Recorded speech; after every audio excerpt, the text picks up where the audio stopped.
By the way, Colbert's ratings, the replacement is 85% down from Colbert's ratings. And I don't care what they say about how much money they're saving and all this stuff.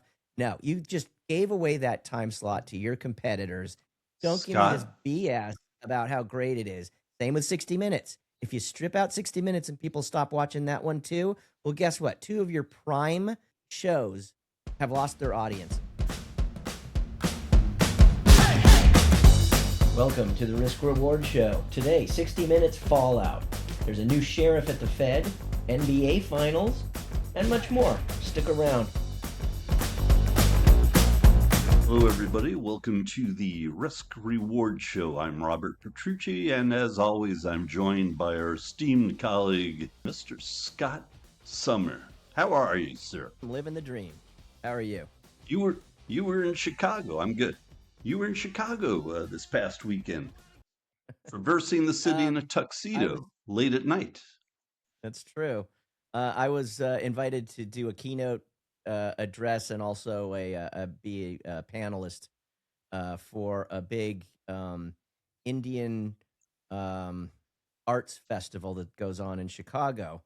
Oh, And so we did a Q&A, and I talked about media and Hollywood and stuff like that. It was a lot of writers and media people, film people in Chicago, and it was fun. It was really interesting. Some really interesting people I met, and a lot of really nice people. Indians culturally are very nice people. Have you noticed that?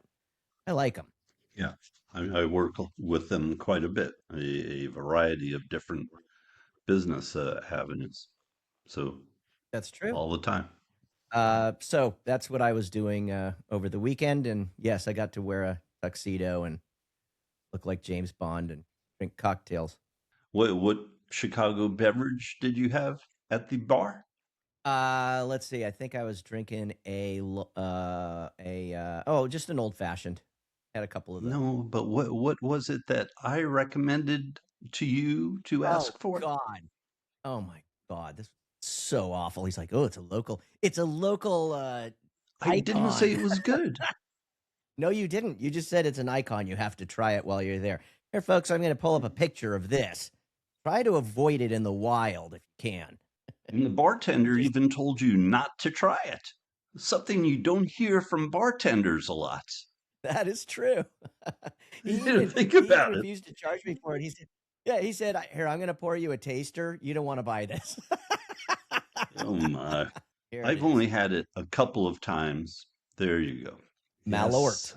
Has anybody show of hands? You can comment if you want in the comment section. If you're watching this on YouTube, has anybody tried this stuff, this Malort stuff? And if so, tell us what your adventure with Malort was like. What happened when you Thank drank you. Malort? How much did you Thank you. drink, and what happened next? The people that have had too much of it are raising their hands from the grave because that's the kind of stuff that will kill you. It was like it was like a weird version of Jägermeister, but sort of like a step down, if there could be. Yes. Here's me after the panel, all dressed up with a cocktail in one hand. James effing Bond. That's me. Maybe you'll be considered for the franchise. I don't see why not. They're considering everybody Absolutely. else. How was your At this weekend? What AI did you do? conf, my weekend was good. The week before, we had suffered the storm here in South Africa, the Western Cape particularly, and didn't have electricity and water for a little while. And that was interesting. And Oh, I made the comment that we were living a little bit like rednecks, and that didn't go over so well in the household. But we received the electricity and water back, and now it's raining outside again. But this time the winds aren't blowing at a pace of 80 kilometers per hour, so no trees are being torn up and tearing things down. So we that's will make it through this one unscathed, except for maybe a little bit of flooding because the ground is saturated here.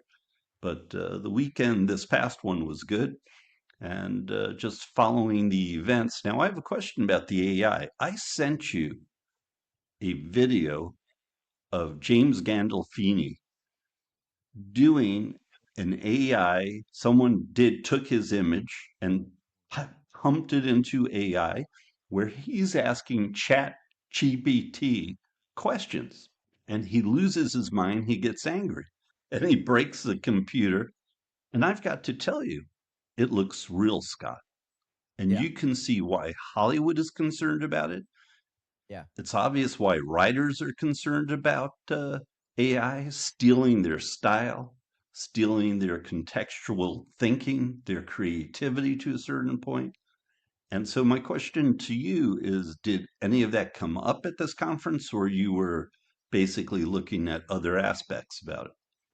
So it did come up at the conference. In fact, there was a conference in Hollywood the days before over at Amazon Studios that they had several thousand people turn out for that was about AI in Hollywood and all the latest pros and cons about it. Also, the same week, coincidentally or not, Amazon and other studios announced that they were greenlighting some AI cartoons that are all AI generated, overseen supposedly by writers. I don't know. So it's the talk continues to be the talk of the town. The image generation continues to be more and more natural, as you said. And yes, there was a panel discussion. It was a different panel with three AI experts who took questions and answers and try to assuage all the fears because this is a whole bunch of writers mostly that were in attendance. Most of them Indian of Indian origin, Eastern Indian origin. Mm-hmm. And so there were a lot of questions about that, and they tried to assuage everybody. I I don't know. I wasn't. I almost raised my hand and said, "Here's what you got wrong, man. Here's what I know. Here's what you know."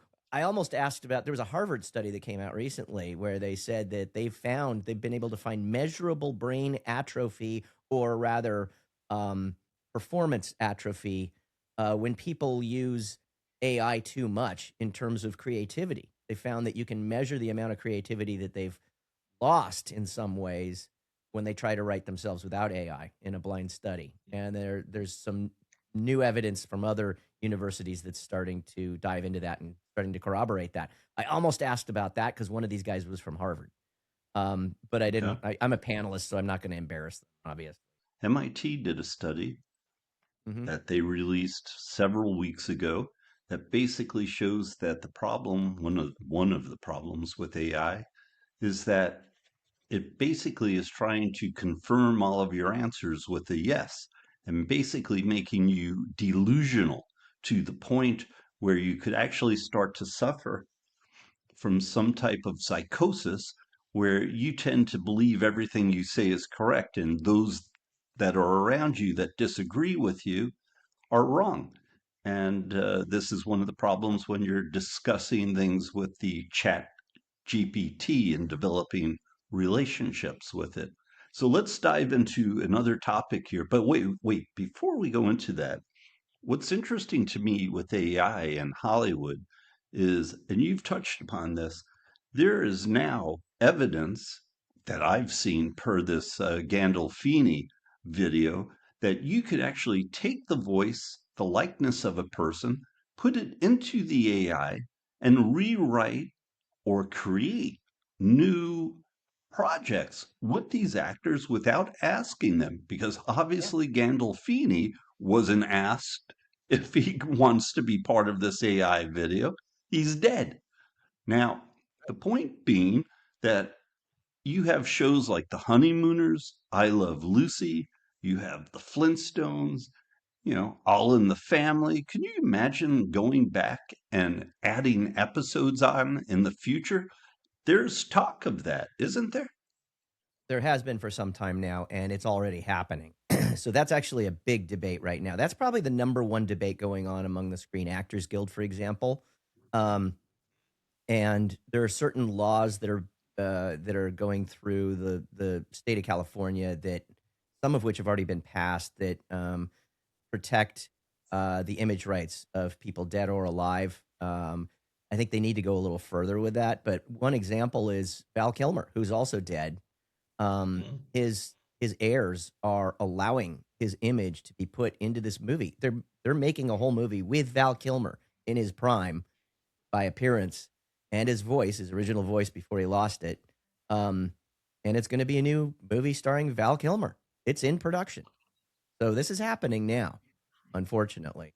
Would they be able to put people like Clark Gable and Oh yeah. Marlon Brando together in a film suddenly? Do you think? Could Not you only that, imagine but things like that's that? being oh yeah, that's being done right now as well. There's a uh, whatever you might think of Orson Welles, because we grew up when we were Hmm. kids, he was doing those goofy wine commercials. We'll sell no wine before it's time.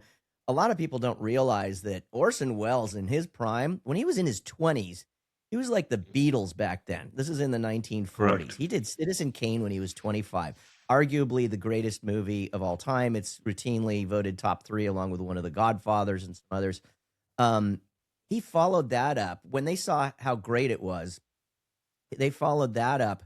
They allowed him to do whatever he wanted to, and he wanted to adapt a book called The Magnificent Ambersons, which was popular back in the day. I watched that in a theater in film school, and it doesn't hold up very well. But that's because when the studio got it, it was so long that they cut out like 45 minutes of material or something from it so that it would have a shorter running time without getting Orson Welles' approval. And it was, he called it the biggest setback to his career, the biggest regret he ever had. Well, AI, there's some filmmakers who found the rough footage from that. Or no, not even the rough footage. They found the original script and excerpts from it. And they're using AI to render all of the missing pieces to make it look exactly like the all the existing pieces looked. So we'll be able to see, this is happening right now. We'll be able to see what Orson Welles' version of the Magnificent Ambersons really was for the first time. Even he, Who I, owns the rights I, to his well, estate at this point? I don't know. It wouldn't be in public domain yet uh, for that because it's 40s. But I know whoever bought out the library of RKO owns, all of their films, including that one. So here's a question for you. Yeah, Charlie Chaplin movies from the 1920s part of public domain now? The they silent are. movies? Yeah, yeah, And yeah, so am I uh, able to take Chaplin's image and play yeah. You around with could. it? Yeah, you could. You could create a new Charlie Chaplin movie as long as it's pre. I want to say like 1926. I think we're up to right now. I can't remember. Um, at the start of every year, there's a whole bunch of new materials that go into public Yeah, domain and are no longer copyrighted. Um, interesting. And I think actually no, I take it back. I think we're up to like 1931 because a couple of years ago, Steamboat Willie, which was 1928. Yeah, so that's the first sound cartoon, and it starred Mickey Mouse. So it's the first cartoon that was released when sound became available, when the talkies came in 1928. And so there's like for the first time you didn't have to have somebody playing a piano live in the theater. You had recorded music and sound effects and even his voice, voiced by My Disney. thoughts when I saw the Gandolfini movie, or a clip, I should say, because it's only 1 minute long or so, became quite convinced that this is problematic right now. And if you can make a 1 minute video clip, you can certainly make a 60-minute episode or 45-minute episode. You can make a 2 hour movie. And Yeah, there's a lot of money at stake. And I can see how some people who are in control of their relative's estate and or actors that exist right now would be very angry. And clearly you can do the same thing with music too.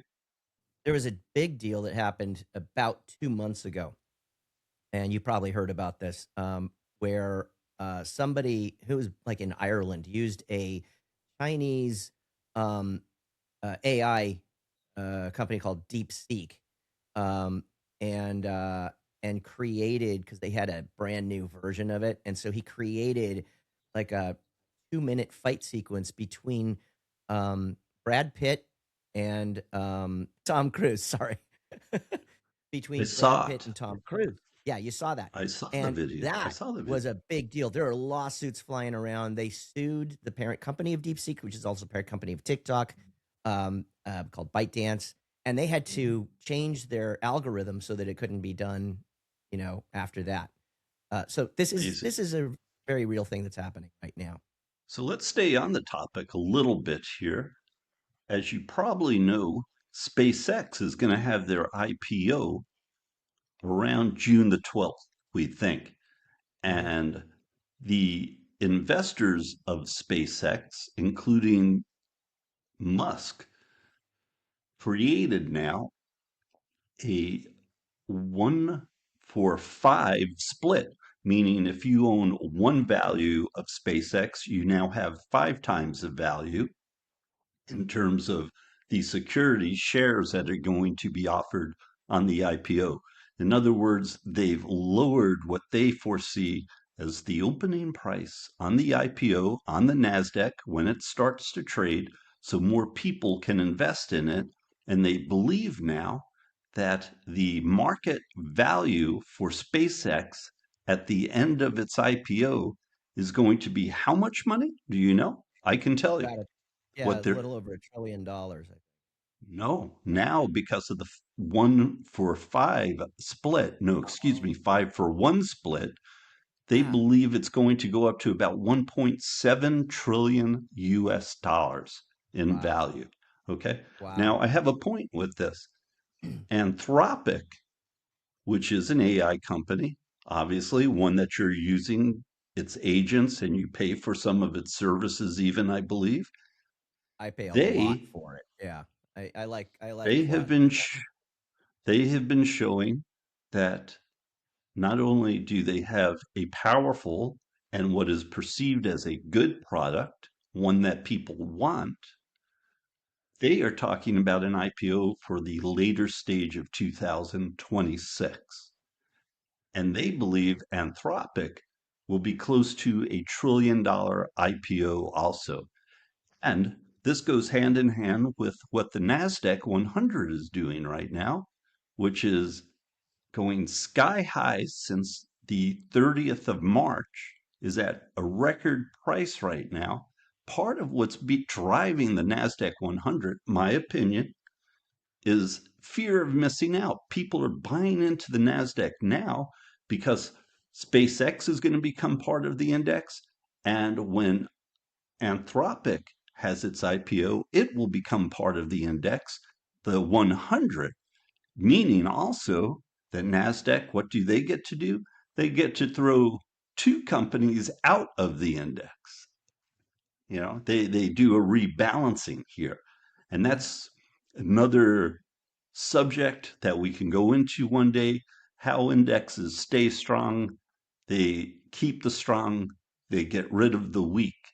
And getting back to the AI and what we're talking about regarding the rights, things like this, there is a big debate right now about regulatory concerns regarding artificial intelligence and who owns the creative value, intellectual property for writers, musicians, artists, mathematicians, because basically what the argument is, and as we know, I am all free enterprise and capitalism, but what's happening is that people are having their intellectual property stolen, basically, in my opinion. Okay.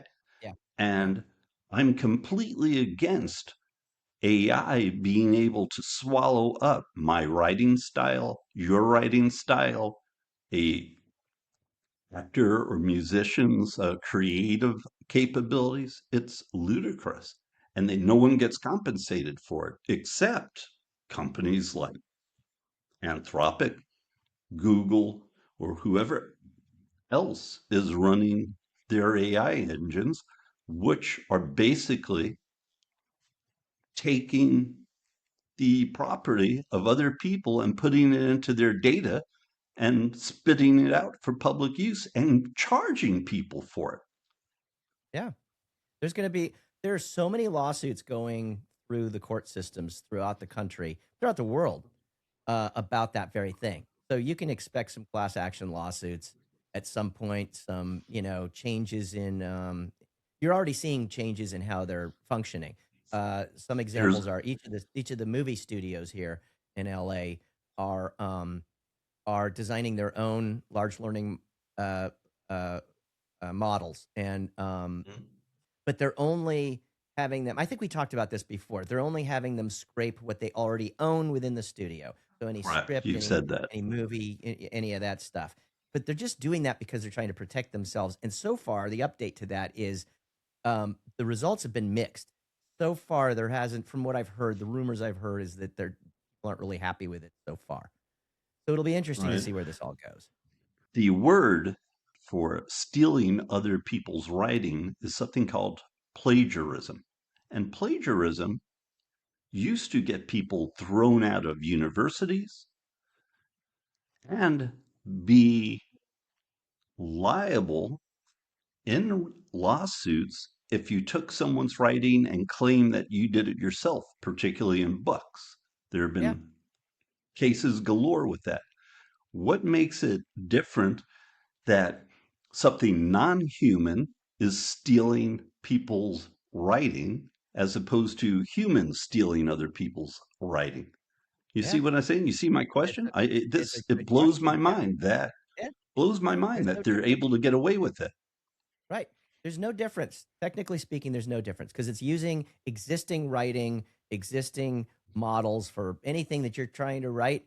It can take that and say, "Hey, here's a different," and it's still so far. I don't use it for writing. Mhm. I use it for Yeah, research. neither do I. Uh, That's but part I of what think, we do at yeah, I think most AMT. people are We just, don't allow AI in there whatsoever. yeah, good. It's good for research, but you have to fact check it as well. So sometimes you wind up spending more time using AI than you would if you just Googled something or went to a library yourself. Because you have to fact check everything, and then you still have to you have to write it yourself. Um, but there's a lot of people by nature are lazy. We know that. And so there's a lot of people out there that are trying to flood places like Amazon KDP or Amazon, its marketplace, right? If you're buying a book, there's now tons of books that are written in AI by AI there, and they're all crap, because people are too lazy. And They get facts wrong. People are cracking down on it, as you just said, or people are trying to crack down on it.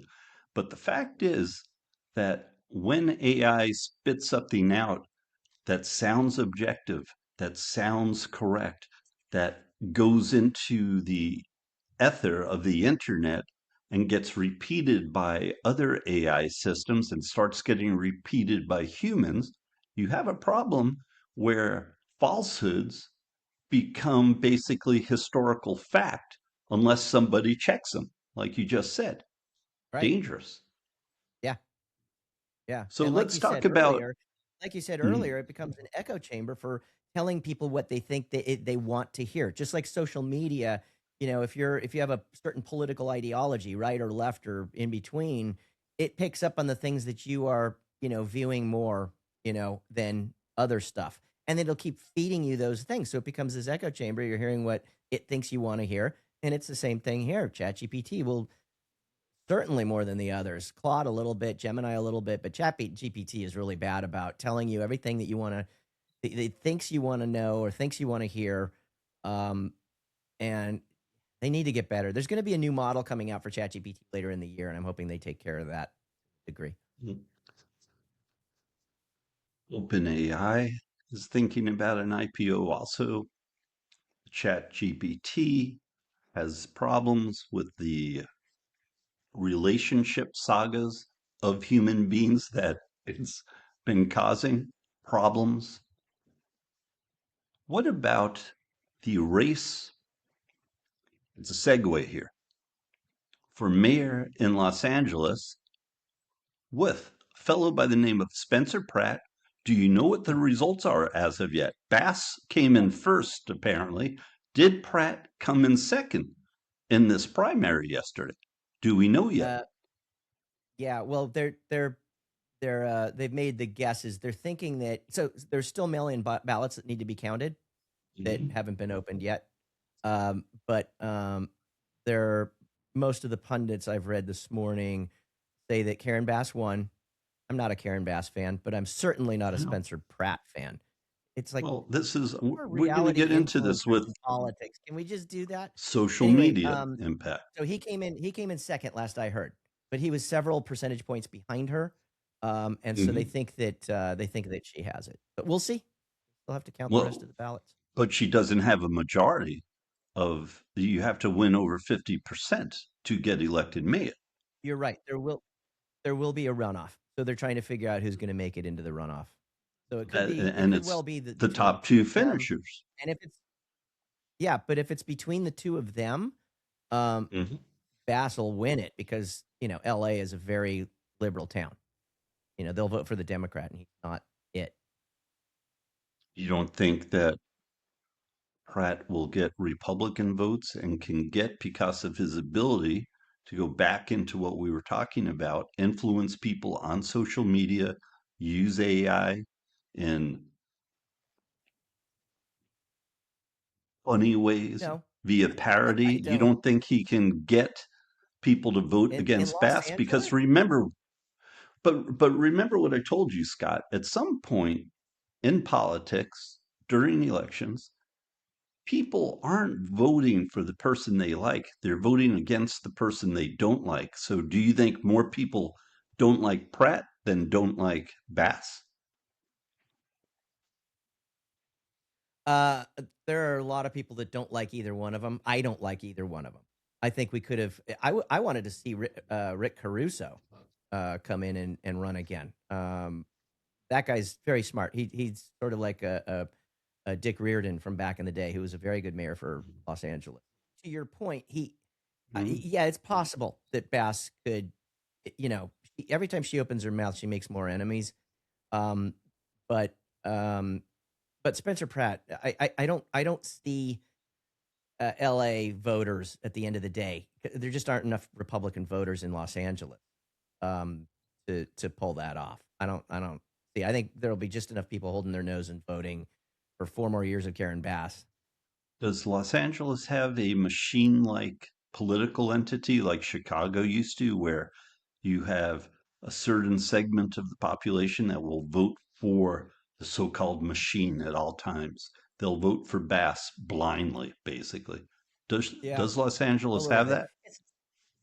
Yeah, not to the degree. I think most big cities do, but not to the degree that Chicago had back in the day when Richard Daley and power. Okay. Um, but yeah, to a degree, sure. There's that here. I think it's in New York City as well. No. Um, And let's remember, this is why I don't discount Spencer Pratt. Mamdani won the race for mayor in New York City. This guy is not my favorite, as I've made very clear over several shows. People that are unpopular can get elected mayor. They can get elected president too once in a while. What's we've happening? seen. What's happening in the race for governor in California? That seems to be a cesspool also. Yeah. Becerra came out on top in the governor race, similar to Karen Bass. He's arguably the only person with enough experience and to really, I think, do a decent job. I don't agree with all of his politics, but I think he'd do a good job. The people that they had running as Republicans were a weak field. We had a weak field of Democrats running. I think Becerra will wind up winning it, and I think that's fine. I think he'll do okay. Okay. All right. He's Let's worked in delve state in. government for his whole career. Yeah. Let's delve into something else. What do you think of Marco Rubio? I don't know. I'm not impressed with him right now. I don't think that he's kind of going along with these harebrained things that are not helping the economy. He's always said that he wants the Cuban government gone. I don't know anybody who doesn't want the Cuban government gone because they oppress a lot of people. We all know that. But threatening to bomb the place, I don't know what good that does. They're not a direct threat to us. It's unlike Iran, where it was supposedly about trying to keep them from building a nuclear bomb. even though many accounts say they weren't in the first place, but they used to be trying to. Um, Here, there's no clear and present danger, so I don't know what's going to happen with this. There's a new strike force that's coming into the Caribbean again, so maybe it's this whole Venezuela thing again. But right now, Rubio is sort of going along with a lot of these harebrained, you know, runs, and he's trying to defend them. He doesn't look good right now. I really don't I think don't so. think, What do you okay. think? I don't think Rubio came out and said he's in favor of bombing Cuba. I have not heard him publicly say that. I think he has said that he hopes there is regime change in Cuba. He was also talking about Yeah, the Cuban military, how corrupt it is, and how it controls basically the economy of that nation and basically doesn't pump any of the money it makes back into the public. It keeps all of its yeah, exactly. treasury separate. I like Rubio. I think he's smart. I think he's dynamic. I think he answers questions. I think he's a little bit aggressive. He's turned more aggressive under the Trump administration in terms of his personality because of the person I think he serves under. But in some ways, I think that he knows what he's talking about much better than most. And I think he's one of the ones that will come out of this Trump administration with a future job in politics. I think that he will be considered for president for the Republicans in 2028. And by the way, let me point out that Trump apparently has not spoken at all about running again for president. That seems to be done now.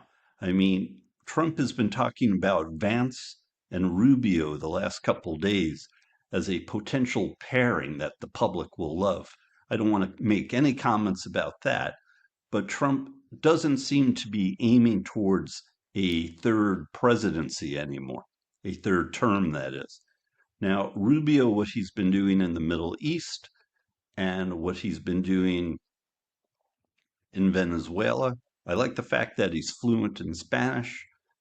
I'm less bothered by Rubio than I am by most politicians. Let's put it that way. And as we know, Yeah, I I'm mean, bothered by politicians on both sides quite a aren't bit. we all? Aren't we all? Whew, Yeah, no wow. kidding. Especially now. The Risk Reward Show is a weekly podcast covering current events in worldwide business. Headquartered in Los Angeles and Tel Aviv, with partners in London, New York, Chicago, Shanghai, Mumbai, and Cape Town, we source opinions and news directly from where they're happening and then pass them along to you.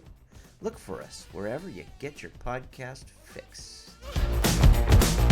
Now, do you have any comments about the new Fed chair, Kevin Warsh, who took over a couple of weeks ago, and the fact that Jerome Powell, while he left the job as chairman of the Federal Reserve, he did not give up his governor position, which he doesn't have to because his term doesn't expire as a governor for another year or so. And that completely angered Besant and Trump because it's within Powell's right to stay on the job, but it hasn't been done in many decades. And Powell obviously screwed Trump in the back on purpose and said, I don't like you. I'm staying on. I'm going to do what I want, and you can't do anything about it. I thought that was very interesting in recent Yeah, weeks and has I largely liked it. gone untalked about. Yeah. No, I've been reading about that. It was talked about in some news outlets a few weeks ago when he made the announcement. Um, he also said in that announcement that he was planning on retiring, but he feels like he wants to stick it out a little longer because he wants to provide guidance and so on. I think he's worried about the new guy, Warsh. I think a lot of people are. Warsh is perfectly qualified for that. He's been in there for a while, in and out. So now, Trump seems to be saying that he's hopeful that Warsh will lower interest rates rather than raise them. he traditionally he wanted to raise interest rates to keep Ah, inflation down, just like Powell was doing. That's what I meant. and We'll see you're what happens saying that because he's reversed his I'm saying position on he's that? seemingly reversed, and that's why Mm, Trump seemingly wants him to be his guy there because Trump mm, famously really wants those interest rates down. Well, guess what happened today? Today, the May inflation report came in, and it's higher now. It's gone up 4.2%, just under 4.2%. It's like 4.18%, yeah, I get and the it. target, as we all Now, know, is 2%. So it's the highest it's been in 3 years for inflation. And then, at the same time today, the other announcement that came out is Trump wants to go back to, he found a loophole. He wants to go back to tariffs because he was shot down by the Supreme Court for having tariffs in the first place. All those expire at the end of this month. And so he's mm, announcing that there are 60 countries that are going to have at least 10% tariffs, including all the usual suspects that are out there right now. And in parts of Asia, including China, it'll be 12.5% tariffs. And he thinks he can get away with it now. So, I don't know what's going to happen to inflation. I'm guessing it's not going down because of those two things anytime soon. So then what does Warsh oh, do? I think he's got to raise rates. And then what does Trump do? His head will explode. okay. So I have a couple points here. The next FOMC decision will come out on June the 17th. I don't think Warsh is going to raise rates the first month into his job. He's not going to want to do that and risk his Agreed. personal relationship with Scott Bessent, of whom he basically has worked with for a long time, and with Trump in terms of a personality clash. No way does the Fed raise rates on June 17th. The Fed will I agree. not say that inflation is transitory like they did during COVID, and I lost my mind saying you're wrong because it's going to affect logistics, agriculture, and it's going to have a knock on long term effect with the US economy. But they are in danger with the higher oil prices and what's going on in the Middle East, obviously. If things stay highly priced in the energy sector over the midterm, a couple more months, there will definitely be higher inflation. To discuss about the tariffs, I saw that I don't want to use the word excuse, but what they're going to do to basically try to say we're going to reinstitute 10% tariffs on countries is that they're going to point out that some of these nations are putting child labor within its employment ranks, saying that we are basically penalizing you for using child labor. Now, whether that's true or not, that's for the nations and for the Trump administration to talk. But I saw those 2 points recently. So I saw that this morning, as a matter of fact, regarding the child labor discussion. The Wall Street Journal actually had a little bit of an article on it. And let me tell you, the Journal has turned not Democrat, but it isn't as Republican as it once was. It's definitely more centrist. Well, it's definitely become less buoyant about Trump, less Oh, really enthusiastic has. about Trump. Yeah, but there's plenty of opinion people at the Wall Street Journal that are pro Trump that they allow their opinions to show. Um, it's interesting because the other Murdoch paper, the New York Post, continues to Mhm. pro Trump. So just different editorial staff. But what you were saying No. about child labor is one of the loopholes that I did read about raising What do tariffs. you think about the situation at 60 Minutes right now, talking about editorial policy and the way news is being reported? And I'll go on the record. I've said it before. I like Barry Weiss. I think she's good. I think she's a centrist, much more centrist than she's definitely not a right wing radical. But the people at 60 Minutes appear to be losing their minds. Yeah, Scott Pelley got fired yesterday for coming out and saying that she's trying to kill 60 Minutes. And when they fire him for saying that, it looks like maybe he's right. I mean, 60 Minutes is all. first of all, CBS itself is called the Tiffany Network because it was the first, network that they've always had high journalistic standards. And the two networks that for many years competed against it, which are NBC and ABC, they came out later. CBS has always been there, and for CBS, and the same with 60 Minutes, which has always been venerated as a fair news program um, that generally balances both sides.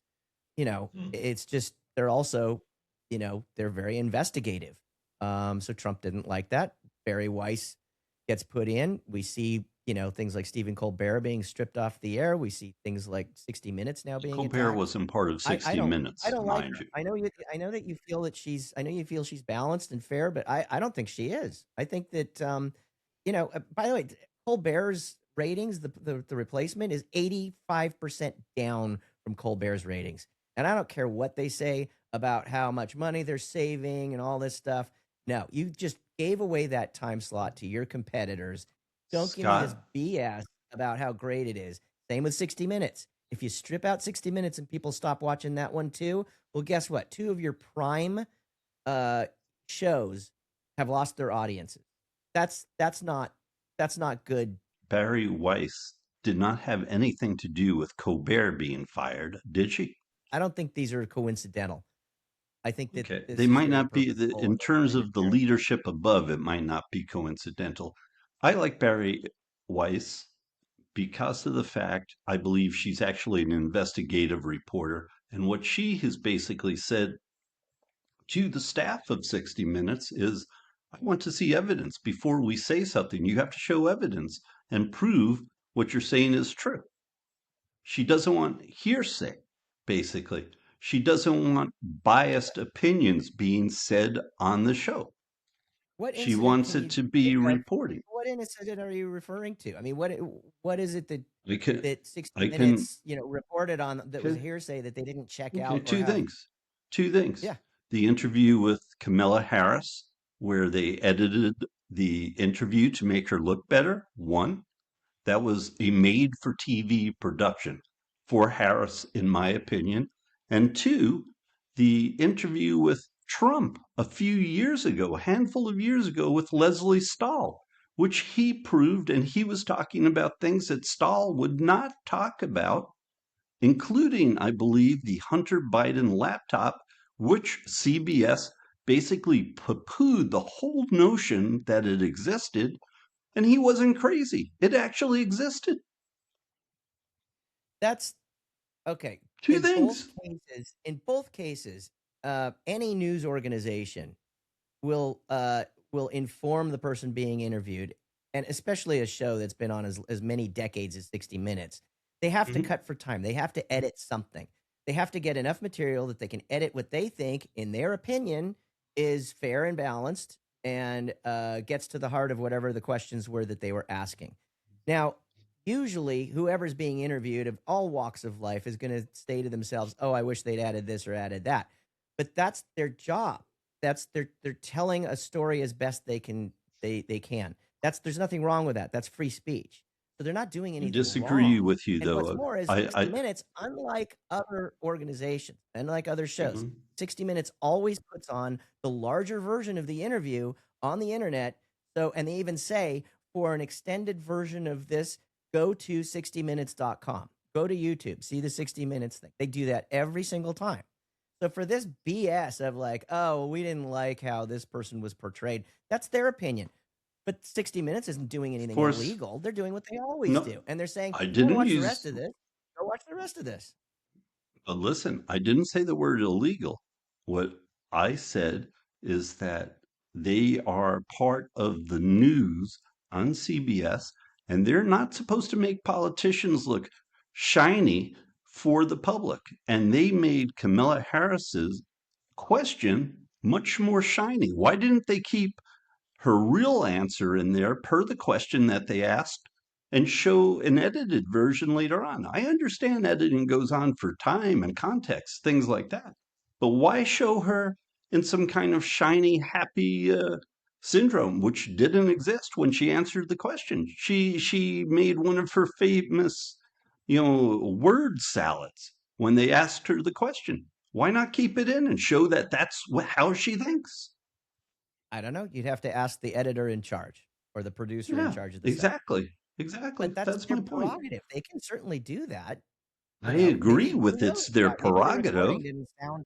Maybe the recording didn't sound good, or maybe her word salad was two words salady, and they didn't want to lose viewers. That's a thing. We do that on this show. You and I talk over each other, or one of us, has to misspoke or has to, go back again. I do it all the time. I'm doing it right now. There's nothing wrong with that. We're trying to keep people entertained and stay listening, and that's what CBS has to do. All everybody has to do it. So for Very the fine. thing that bothers me is that someone's coming in and telling CBS News team how they have to, what kind of points of view they have to have, what kinds of coverage they have to have now. They're telling them how to do Or their jobs. That crosses a line. I agree that would be crossing the line if they're telling them how to think and what to say. Yeah. 100% agree with you on that. I'm not sure that's being done. I haven't heard that. Well, that's What what I've Scott Pelley was heard, complaining about when he got fired. Yeah. okay, all right. So I would like them to show evidence of that. That would be very interesting. It's look, the same thing, by the way, goes on in the financial markets. You can tell a story one way if you're an analyst, and if you're Mm-hmm. a trader, you see the world a completely different way. And what I was talking to a friend about recently was the fact that risk analysts, people like myself a lot of the time are kept around as a disclaimer service for brokerage houses and financial institutions to basically say later on in life that, hey, we warned you. You didn't read our analyst report. You listened to a trader, you listened to an opinion pump up not falsehoods about something like SpaceX and the marketing behind it, which, by the way, with a $1.7 trillion market cap value after its IPO, will have to make millions and billions of dollars for the next 20 years to cover the market value mathematically. Mm-hmm. SpaceX isn't even making believe, getting back to the shiny, happy people argument that we just had about 60 Minutes, that they're making earnings. They're not talking about things with PE ratios for SpaceX. What are they talking about? They're talking about PS ratios, which means basically profit and sales. Okay. Basically trying Yeah. to show that their sales over the next decade or so are going to make this company of value, and that's why you should be buying it. So what I'm saying is it's marketing. It's not about reality sometimes. For Yeah, you're TV right. shows, for financial places, and we all buy into things based on what our perception is. You know, that's Yep. it. So here's the thing. So And is if Barry Weiss and CBS in general doing all this, mhm, cutting of the talent they don't like for whatever reason, if it's bringing ratings down, are they doing their job? Do they get to stay employed? If she well, we're loses going to find viewership out. because All of right. all this hands-on stuff, I would argue I agree she's with not doing that. her job and she should be fired. They want to keep I, viewership. I, That's the whole job of someone overseeing a news division or a network in general. They're not doing their job for I, their investors if they are losing viewership because they're putting their opinions on the table or they're trying to be hands-on or they're making the wrong decisions. They lose viewership. Ultimately, that should be what decides their fate, their I don't job. have any argument with that. I actually agree with you. I did predict the Knicks and Spurs would make it to the NBA championship finals. My son Did. is playing in the championship tonight, and I couldn't be a prouder father of Victor Wembanyama, who I've been talking about a little after he was born. I'm not his It seems father, that ladies way. and gentlemen. I'm not his father. Yeah, But, just so you folks know, but, Robert and I are both in a basketball fantasy pool, and he said from year one, watch this Victor Yambamama Wamba guy. Wamba Yama. I Wembenyama. can't even pronounce it. Wembenyama. Wembanyama. I should know. He's like, watch this guy. He's coming out of high school. He's in France. And I'm like, okay. And he's like, sure enough, he said he's going to be the best player in the whole league. Here we are. That guy beat the reigning champs, Oklahoma City Thunder. I'm impressed. I thought the Thunder would go all the way, and they're not even in the final. So here's my question. Here's my question. Yes. And you can read, ladies and gentlemen, what I wrote about Wembenyama on AMT, Angry MetaTraders, a handful of years ago, and predicting that he would be the number one pick, and everyone knew it. And people thought that I was crazy when I was talking about this guy the way I was. I was comparing him and saying he's a one-off like Jordan. People thought, it can't possibly be true. But I'll shut up. Who's going to win, the Spurs or Knicks, in the basketball finals? Oh, I'll say the Spurs for that very reason. Yeah, I'm happy for Knicks fans. They've had a long road to hoe. But they really have. I see this series. I see this series going in like 5 games. to the so Spurs. we agree on this. I don't see it going on. We agree on this. Do we? I think it might go 6 games, but if the Spurs win tonight, I think the series will go 5 games. So let's see. Mm-hmm. Let's see. Let me point out, I was born, as many people know, in New York, and I remember waking up the morning the Knicks won their last championship and acknowledging it, hearing it on the radio. WINS 1010 wins in New York. The New York Knicks are the champions. They have beat the Los Angeles Lakers. I can name you that roster, but I won't do it. I believe the Spurs are going to win too. All content on the Risk Reward Show is for entertainment purposes only and not to be construed as financial advice. The hosts are idiots. They don't know what they're doing. They just walked in from the street. It wasn't even Wall Street. Investments involve risk, so please consult a qualified professional before making decisions. All right. My final question on the predictive survey for you right now. I might have one more depending on how many you ask. Is the S&P 500 going to hit 8,000 this year? The big question mark is the same kind of question mark that we've said in the past, which is what's going to happen now with inflation. With the inflation numbers out today, with potential new tariffs, and so on, we'll see. Also, the other thing is the AI in general is very similar in bubble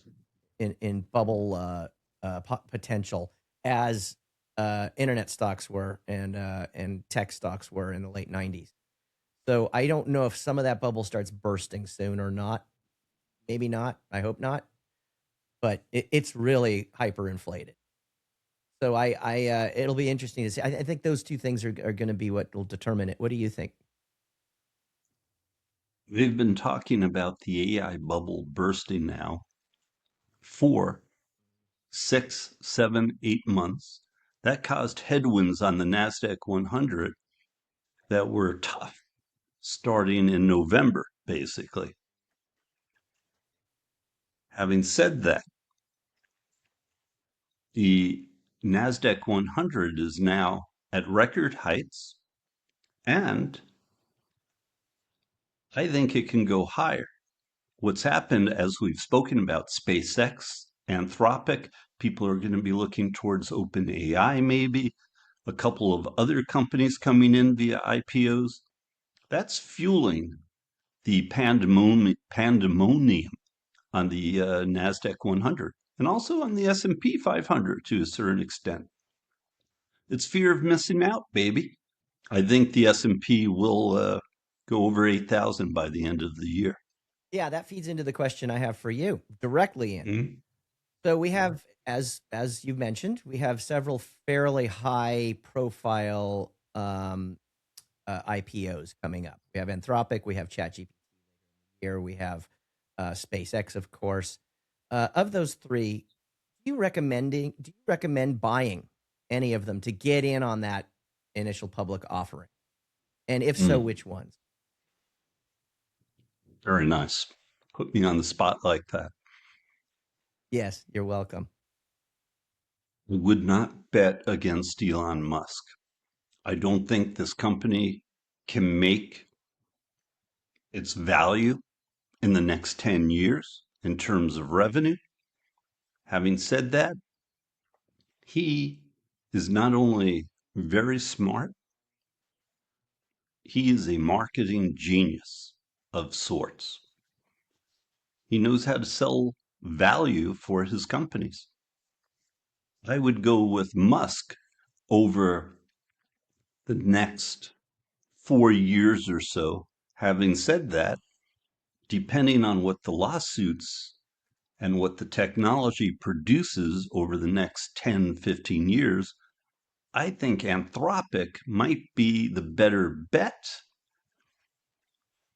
And I have one other thing to add to that, which might sound crazy to you. I think part of what Musk has been doing with SpaceX has been selling the fact that he's going to Mars. But there's a lot of issues about getting to Mars and returning people from Mars. And I don't think he's ever going to be able to do that scientifically from the law of physics. The third one that I asked about was ChatGPT, and so far I agree with you. Yeah, I wouldn't be betting on Chat GPT. I think that Yeah. it consistently has criticism that makes me worried. I don't know a damn thing about its coding, its management, or anything else, but I wouldn't be betting on that company over the other two companies. There is an AI company in South Korea called Furiosa AI. It's a private company right now, which I like a lot. And this fellow was offered a lot of money to basically sell his intellectual property to NVIDIA, I think, and he refused to do it because he wants to build a company that basically rivals at some point NVIDIA. That's a company to watch. I'd also watch Anthropic, but that's a discussion for another time. Yeah, I agree with you with all that. I think there's a question mark with ChatGPT. Supposedly they have a new product or version of it that's going to be pretty good, but Anthropic's coming out with a new one that's like supposed to be like a monster, and so they've Correct. sort of eaten ChatGPT's lunch this year. I think that Correct. said, I think that there is so much competition among AI, especially the big four, big three: Gemini, ChatGPT, Anthropic, to a lesser degree, Perplexity, which is also very good. I think these guys, after a while, they can't all compete at the same time because it's this huge horse race. Then you have overseas companies that are competing well as well. A couple from China. I think that this can't continue the way it is, and so I'd be a little reluctant to invest in any of them. If I was investing in one, it would probably be Anthropic, but buyer beware. Just everybody be careful. We don't know where this is going. But yeah, it's hard to bet against Musk.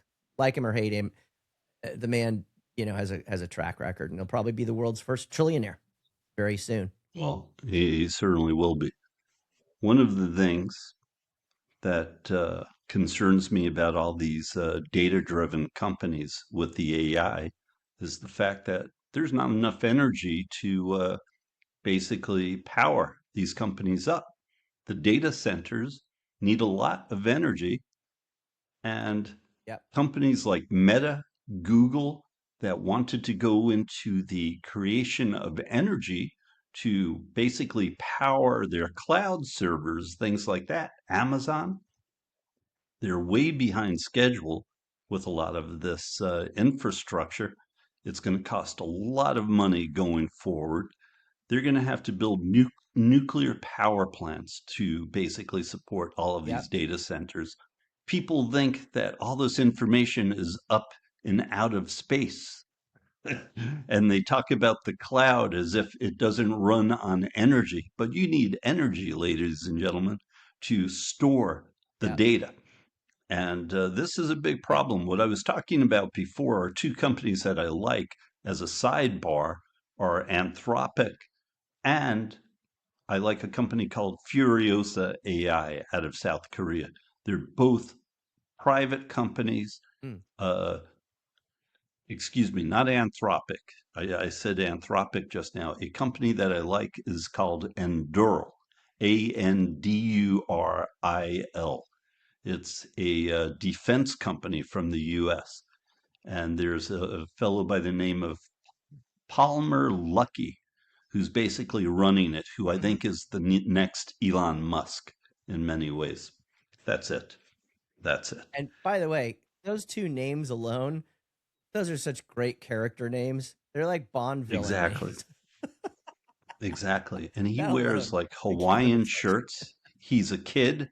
He's in his, I think, early or mid 30s. He's an interesting character.